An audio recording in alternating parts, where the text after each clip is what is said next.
Welcome to Lighting the Educational Flame, created and produced by educator and author Mark Hoberman, owner and director of Grade Success Tutoring.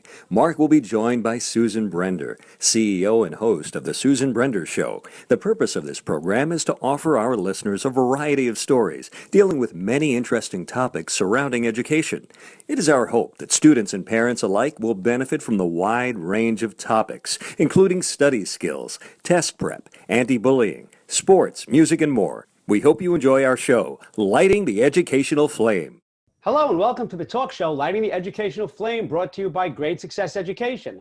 I am Mark Hoberman, and my co-host, as always, is Susan Brender. How are you doing today, Susan? I'm doing just fine and very happy to be with you again on this, what I think is going to be an amazing show. Absolutely, absolutely. We're going to deal a lot today with not just health, but global health, and not just the pandemic, but pre-pandemic, and now, hopefully, post-pandemic. So I want to bring on a very special guest, and here she comes.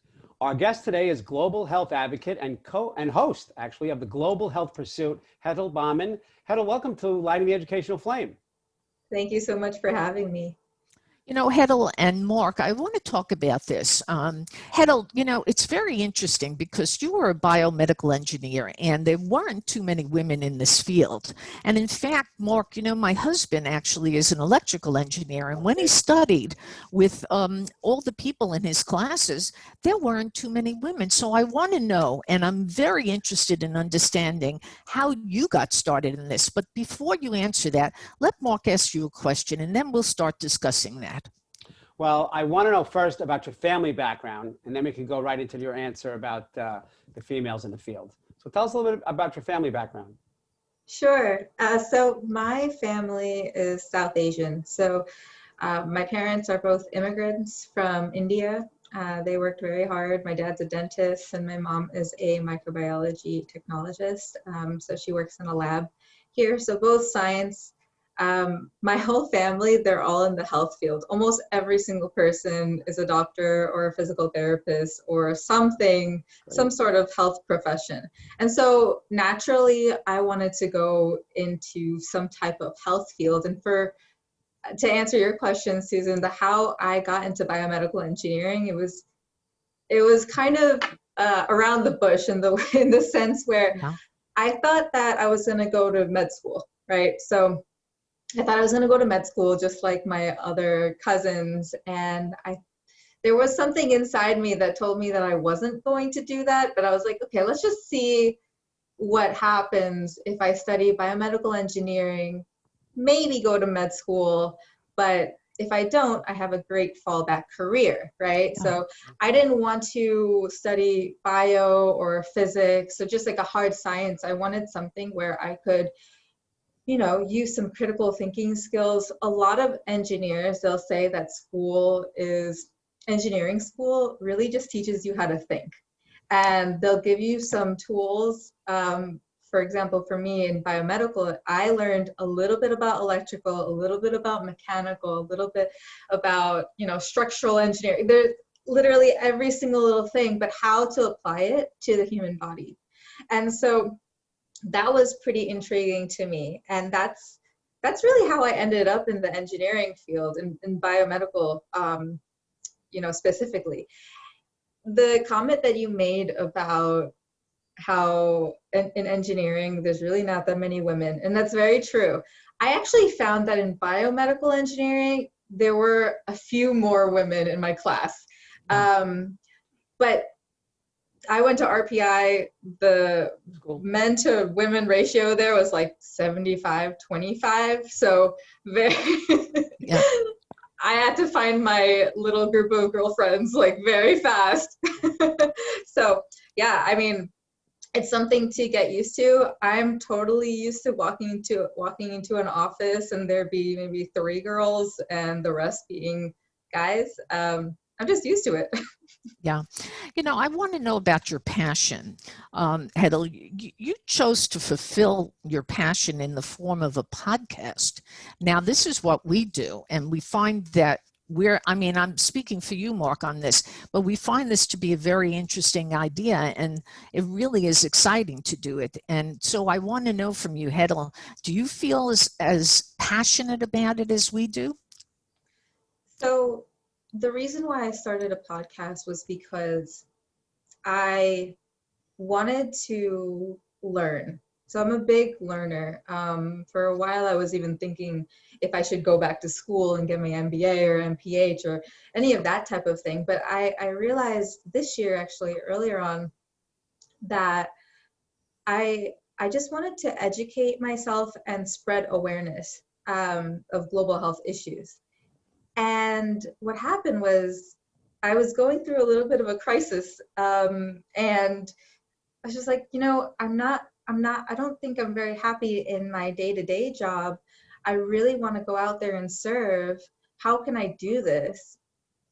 And I went through a coaching course to figure out what this passion of mine is should I become a coach or should I become a consultant or what do I do? And I realized at the end of this that I just wanted to learn and spread awareness. And so what happened was somebody told me, they're like, well, why don't you do a podcast? That sounds exactly like what you're talking about, right? And what's so funny is that the year before, so in November 2019, I officially started the Global Health Pursuit, but it wasn't a podcast, it was a blog at the time. Oh, okay. And I, I like to write, but what I like better is really just having conversations, right? Like we're doing right now. And so I had a conversation with Callie Himsel, who's the Director of Communications at La Pointe Foundation. And I just did this because I was doing some research on Instagram and I was like, well, what nonprofits are out there? What are people doing? And so I reached out to her and I said, hey, can we have a conversation? And this was in November and I just decided to record it. And I was like, okay, I don't know what I'm going to do about this recording, if I'm going to write a blog about it or whatever. And it sat in my computer until May of this year when I decided that I was going to create this podcast. And that was my first ever episode. And that's kind of how it all kickstarted. And it's just, I think it's amazing because podcasting is a medium where you can just have a candid and light conversation with somebody and feel as if, like if you're listening, you're kind of part of the group, right? You can laugh along. It's not very scripted like you see on television. And through this, I've been able to connect with so many people who are like-minded, who want to serve, who are passionate about global health, who are doing things in several areas like maternal mortality and alleviating poverty and bringing clean water to areas all around the world. And I think that I just get energized when I can learn, but then also get other people connected to the people that I learned about. It's all about the connection and the network. And it's a global network. Yes. Right. So where around the world have you connected with certain people? So a lot of times the people who are on the podcast are based in the US. But what happens is that their organizations serve several different areas around the world, right? So for example, Sundra Foundation is run by a woman named Gayatri Mathur. She has a doctorate in physical therapy, and she used to live in India. She moved to Chicago, and what she found was that in India, in the very rural areas of India, when somebody gets hurt or sick, they don't necessarily have the money for treatment, right? And so she developed a model where she would give micro grants to patients in India who need that just kickstart, right, to first get treatment. And then those people that she partners with in India will find other grants to help that patient along their journey. And so that's just one example. I have spoken to people who serve in Rwanda and Honduras and, oh my gosh, I have a big map right over here, and Tanzania, Zambia, Zimbabwe, oh my gosh, like there's just You have to start getting push In pins. Peru. You need I push pins with do. different colors. So we I do. I have that. Yes. You know, Hetal, I want to ask you a question. You know, we as Americans have always been very charitable. We've helped people all around the world, and we've been the kind of people who decide that we want to volunteer for things. Do you find that Americans are this way, or are the other countries catching up? Because as far as I know, and I remember working with the Japanese, when you said to them volunteer, they looked at me like I was crazy. So I'm interested in knowing how you feel about the way people in this country donate their services, help people, charitable, that sort of thing. Yeah, so that's quite a complex question, I would say, just because I don't think I can talk for other countries around the world. I do have a friend who grew up in Peru, and she actually, you know, at her school, they had this model for community service and friendship. It was actually called that. And so they'd go to one of the neighboring communities around the schools and, you know, help them with their gardens and help them with just several things, right? And so that was something that was instilled in them from a very early age. In terms of the US and service and charitable donations, I feel as if they're, it's a hard thing to talk about, because I think that there's a right way to donate your time and money, and then there's a wrong way, right? And I feel as if there's many people in the US who, you know, say, okay, I'm just going to donate this, and I am not going to look at the specific nonprofit, how much money they take in for the actual, you know, how much money they use for the actual program, how much of that is going to administrative costs, where the money is actually going, right? A lot of times we'll just say, oh, I'm just donating like $100 to this one organization, and then we'll never know where that money is going. You don't know. Yeah. And but it makes us feel good, right? Like we donate, and then we get that hit of dopamine where we're like, I'm doing we're a some good person. Yeah, right. Yeah, it's like I'm a good person because I've done that. But I don't see many people actually going to the places to actually experience what people are going through, right? So I donate a lot of my time to Humanity and Hope United Foundation. They serve in Honduras. I've been there 2 times, and I was supposed to go this year, but obviously coronavirus happened. But I think it's so important for people to not only, you know, donate their money and know where that money is going, but then also experience real poverty, right? Experience what people are, have a meal with somebody who is less, like, is underserved, right? Has less resources. Yeah. And I don't think that a lot of people in the US do that.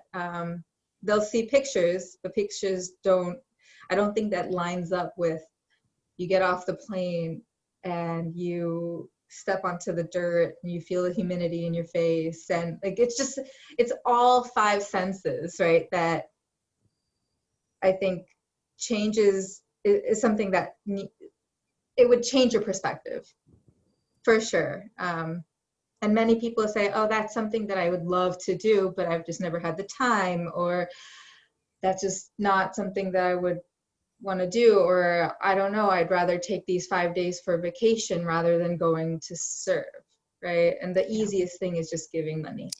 And so it's just a very controversial type of topic that I don't want to tell you that you're doing something bad. Right. But I think there's a little bit of, you know, the extra step that people can take to actually know that what they're doing is a good thing, and the organization that they're helping is actually, you know, ethical, sustainable, and things like that. Because I've gone on a service trip with an organization that wasn't like that. And it felt as if they were just bringing in volunteers just to bring in volunteers, but there was no real solution or goal that was being set. Like, why was I there? Oh, I was there just to teach these kids math and science. But was it really, were we giving jobs to the people there? Were we, like, were these students actually getting a proper education by us sitting down with them and doing times tables, you know, for like 20 minutes out of a day? Or could we have done something different? You know, what other kind of things could we have done? Well, with all the knowledge you have and the experiences you have, so, you know, you talk about the senses versus, and it's great to give, and you see pictures and you have some idea. But with all of that, what's your vision for Global Health Pursuit?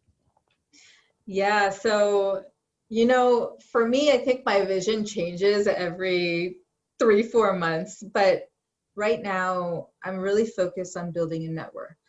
Because I feel as if when I first started, I would talk to my friends about, oh, you know, I just sat down with this leader of this nonprofit, and they'd be like, oh my gosh, I never heard of this nonprofit. Or even at Johnson & Johnson, where I work currently, we have a big crowdfunding platform that's powered by J&J. It's called Caring Crowd, and people at J&J don't even know about it, which is like mind-blowing to me, because it's like, well, you know, wow, this is like within the organization, but you guys also don't know about this amazing thing that is part of us.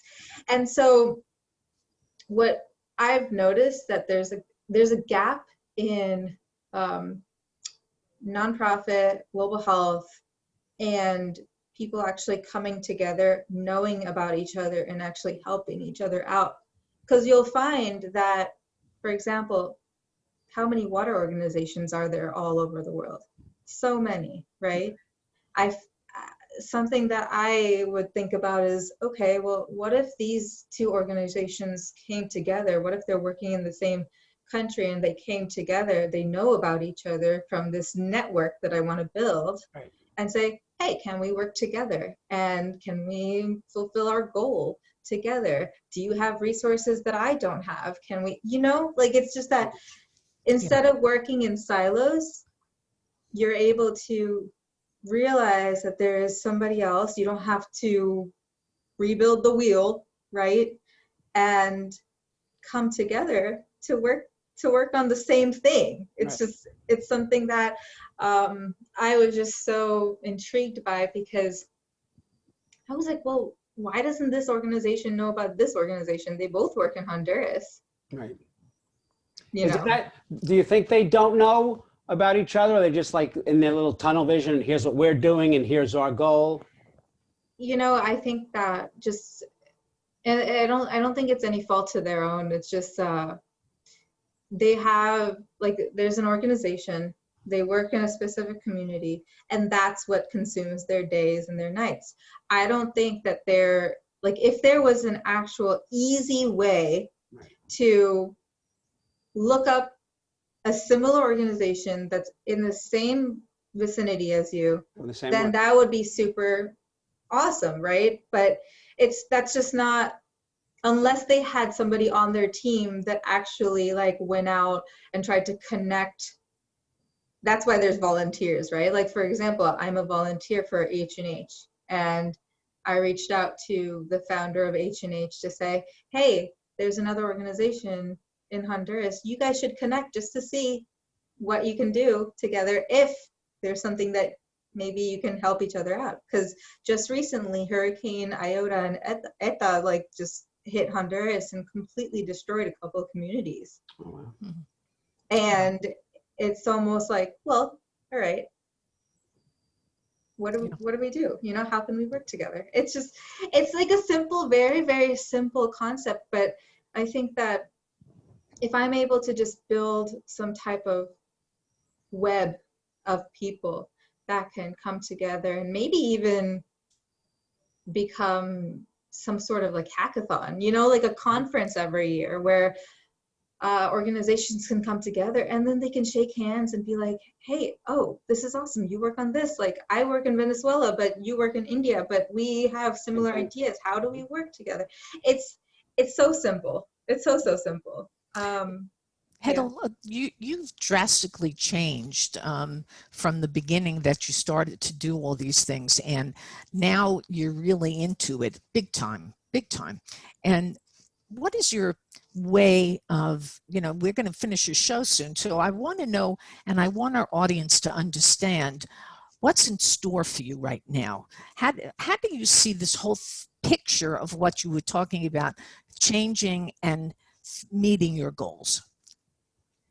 Yeah, my goal in the beginning was really just to learn and feel a sense of belief internally, that I was doing something that I was meant to be doing on earth, right?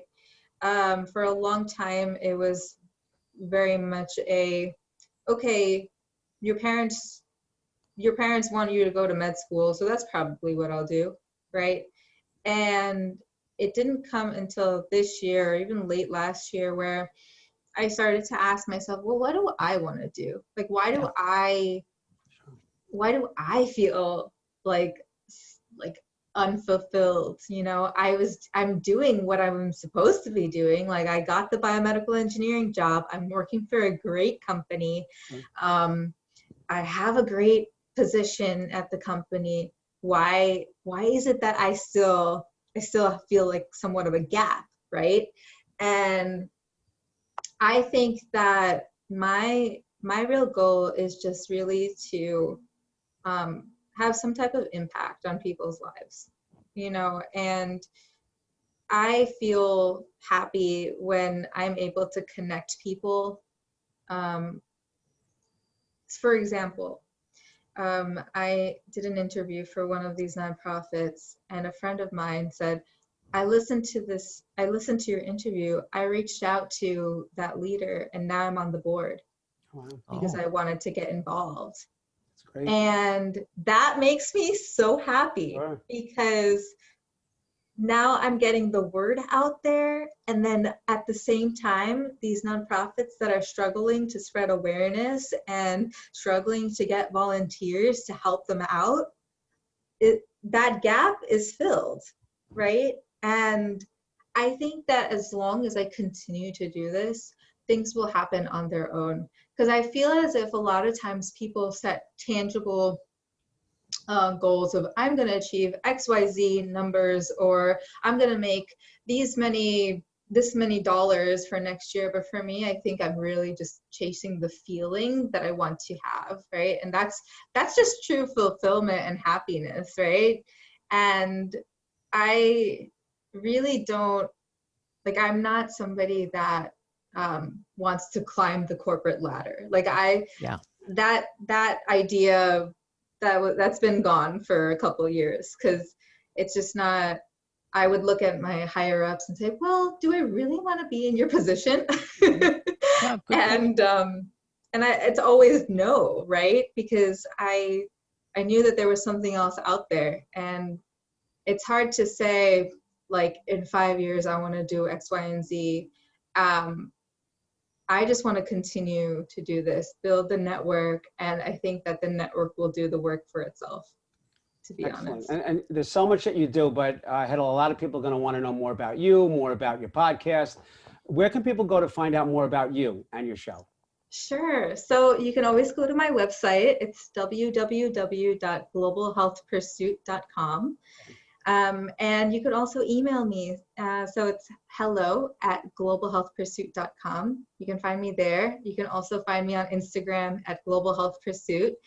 And I'm also on Twitter @Hetal Baman. So that's where you can find me. Please reach out. A lot of places. I'm sure they'll find you. That's excellent. Hetal, Susan and I just can't thank you enough for joining us today, sharing your vast experiences, your views, your passion. So thank you so much. And to the viewers, remember to reach out to us on social media. Look for Great Success on Facebook and Twitter. We love to hear from you. You can also find me, Mark Hoberman, on LinkedIn. Again, thanks to Hetal Baman for being with us today. And Susan, as always, thank you. And viewers, don't forget to tune into our next show. This is Mark Hoberman thanking you for watching Lighting the Educational Flame on the Great Success Education channel. Have a great day. Hetal, thank you so much. Thank Thank you, you. Hetal. Thank you. Thank you. Thank you for listening to Lighting the Educational Flame with Mark Hoberman. To contact Mark, email him at info@gradesuccess.com.